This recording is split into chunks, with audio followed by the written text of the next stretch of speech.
I take the phone away from my ear, end the call, and stand looking at the impression of oil and powder left on its blank screen, traces of makeup I so rarely wear.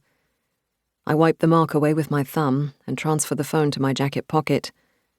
It is hard to take in the words that have just oozed into my ear. There was something on the scan. Across the street, 2 women are still engaged in the noisy altercation that started just as my phone rang. The woman in the red car drove into a parking space that the woman in the muddy SUV was preparing to reverse into. The traffic is halted on either side of them. People have stopped on the pavement to watch the argument. Some are taking sides. Heated words are exchanged. Photos taken. A moment ago I had been diverted by this intense little drama. Now it seems absurd, and I experience the urge to run across the road and tell them that life is too short to get angry over something so trivial. But I don't. I am feeling dislocated from the world. Words from the phone call buzz in my brain like angry bees, then spiral away again, trailing bitterness and regret, tinged with fear. It may not be anything, but we should scan you again just to be sure. I find myself thinking I must tell Mum, and then remember why I am here. I cannot tell Mum anything ever again. Not in this life.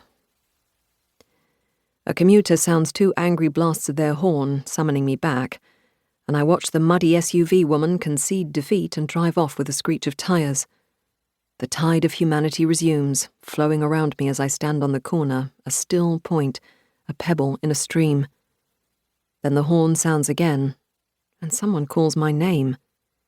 "Becky! Come on, we're going to be late!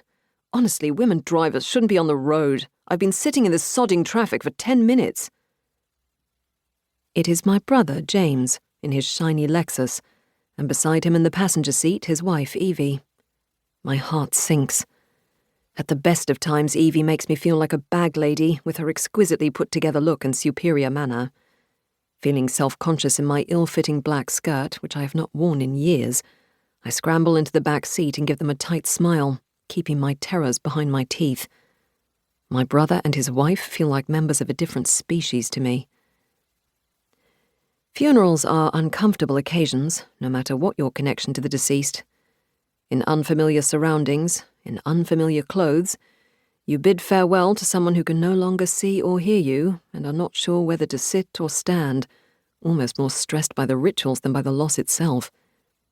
There is always something to knock you out of the moment, something out of place. The brisk compassion of a celebrant who never even met your loved one, a child's cry erupting suddenly into silent contemplation, a bum note sung during the parting hymn. And when this happens, you stand alone in your own head, your connection to the departed suddenly stretched so thin, it is like a span of spider silk trembling in the air, and you don't know who you are. And then, just as abruptly, grief at the transience of life almost bowls you over, and you find your hands are trembling so much that the words on the hymn sheet have become unreadable. And then you catch yourself wondering if you are honestly grieving for your mother, or whether a selfish grain or 2 of self-pity may not have crept in and salted the occasion with terror about your own mortality.